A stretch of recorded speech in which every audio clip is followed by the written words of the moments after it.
Hello, നമ്മൾ Thrissur cent Thomas കോളേജിലൊരു exam ഡ്യൂട്ടിക്ക് വന്നതാണ്. ഉണ്ണിക്കൊരു എക്സാം ഉണ്ട്. അപ്പോൾ രാവിലെ ആളെ കൊണ്ടാക്കുക, പിന്നെ കുറച്ച് എക്സാം കഴിഞ്ഞാൽ അവിടെ നിന്നിട്ട് തിരിച്ച് ഒരുമിച്ച് പോരാം. അതാണ് ഇന്നത്തെ പ്ലാൻ. ഇവിടെ ഞാനും ഡിഗ്രി ഡിസ്റ്റൻ്റായിട്ട് ചെയ്ത കാരണം എൻ്റെ ഫസ്റ്റ് സെമസ്റ്റർ എക്സാം സെൻറ് തോമസിലായിരുന്നു. ഈ ബിൽഡിങ്ങിലല്ല, അതിൻ്റെ ഓപ്പോസിറ്റ് ബിൽഡിങ്ങിലായിരുന്നു എന്നാണ് എൻ്റെ ഒരു ഓർമ്മ. കാരണം മരപ്പടികൾ അങ്ങനത്തെ ഒരു പഴയ സെറ്റപ്പായിരുന്നു. ഈ കാണുന്നത് അവരുടെ ലൈബ്രറി ആട്ടോ. നല്ല രസമായിട്ട് തോന്നി. നമ്മൾ ഈ പ്രൈവറ്റിൽ പഠിച്ചാൽ നമുക്ക് ഇങ്ങനത്തെ സെറ്റപ്പുകളൊന്നും ഉണ്ടായിരുന്നില്ല. Last minute പഠിപ്പാണ്.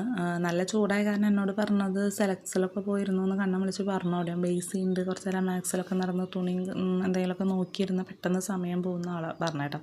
ഈ ഒരു മെഷീനറി എങ്ങനെയാണ് ഉപയോഗിക്കുക, ഓപ്പറേറ്റ് ചെയ്യുക എന്നുള്ളത് അറിയാത്തത് കാരണം ഞാനിതിൻ്റെ അടുത്തേക്ക് പോയില്ല. ഇടയ്ക്കൊന്ന് ഉപയോഗിച്ചാൽ കൊള്ളാമെന്നുണ്ടായിരുന്നു.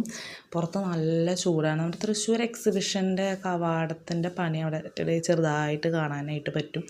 എക്സിബിഷൻ ഏപ്രിൽ 1-ാം തീയതി 2-ാം തീയതിയൊക്കെ സ്റ്റാർട്ട് ചെയ്യുമെന്ന് തോന്നുന്നു. ഇപ്രാവശ്യം നല്ല അടിപൊളി സെറ്റപ്പായിട്ടാണ് കാണുന്നത്. ബാഹുബലി സെറ്റൊക്കെ പോലെയാണ്. പിന്നെ പരീക്ഷകളുടെ വേഗം കഴിഞ്ഞു കേട്ടോ. അവളുടെ കൂടെ ഉള്ളവരൊന്നും ഇറങ്ങിയിട്ടില്ല. അവൾ വേഗം ഞാനിവിടെ പുറത്തിരിക്കുന്ന ആലോചിച്ച് വിഷമിച്ചിട്ടാണോ എന്താണെന്നറിയില്ല. ഞാൻ പറഞ്ഞകാരണം അവിടെ 1-2 കമ്മലും കാര്യങ്ങളൊക്കെ വാങ്ങിക്കാൻ വേണ്ടി പോയപ്പോൾ അവൾ പറഞ്ഞു, ചേച്ചി പരീക്ഷ കഴിഞ്ഞിട്ട് വായോ എന്ന് പറഞ്ഞു. അങ്ങനെ ഞാൻ വണ്ടി എടുത്തിട്ട് റൗണ്ട് ചുറ്റി അവൾക്ക് വടക്കേ സ്റ്റാൻഡിലുള്ളൊരു ബേക്കറി ഉണ്ട്.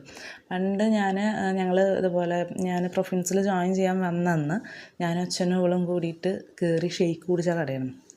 അപ്പോൾ അവൾക്ക് അവിടെ നിന്ന് ഷെയ്ക്ക് കുടിക്കണം എന്ന് പറഞ്ഞാൽ അങ്ങനെ കിക്കാറ്റ് ഷെയ്ക്ക് കുടിച്ച് ആദ്യമായിട്ട് ഈ സാധനം കുടിക്കണം. ഞാൻ ആകെ കൂടി കുടിച്ചിട്ടുള്ളൊരു ഷെയ്ക്ക് ഷാർജ ഷെയ്ക്കാണ്. എനിക്ക് അത്ര വലിയ ഇഷ്ടമൊന്നുമില്ല ഈ സാധനം. എനിക്ക് എപ്പോഴും ഞാൻ ഫ്രഷ് ജ്യൂസാണ് പറയുക. അപ്പോൾ അവളെന്ന് വെച്ചാൽ നല്ല തണുപ്പ്, നല്ല ചൂടല്ലേ, അപ്പോൾ നമുക്ക് ഷെയ്ക്ക് കുടിക്കാമെന്നൊക്കെ പറഞ്ഞിട്ട് ഓർഡർ ചെയ്തതാണ്.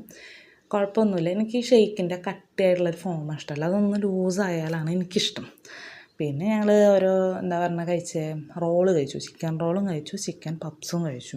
പിന്നെ പോരണ വഴിക്ക് ഫ്രൂട്ട്സ് വാങ്ങിച്ച്. ഇത് സ്വീറ്റ് കോണാണ്. ഞാൻ ഒരിക്കൽ വാങ്ങിച്ച് എനിക്ക് അബദ്ധം പറ്റിയിട്ടിരിക്കുകയാണ്. തണ്ണിമത്തനും അങ്ങനത്തെ സാധനങ്ങളൊക്കെ വാങ്ങിച്ച് പോരണ വഴിക്ക് ആരോട്ടിനെ കൂട്ടി. അപ്പോൾ ഇത്രയൊക്കെയുള്ളൂ ഇന്നത്തെ വിശേഷം. അടുത്ത വീഡിയോ കാണാം. ടാറ്റാ.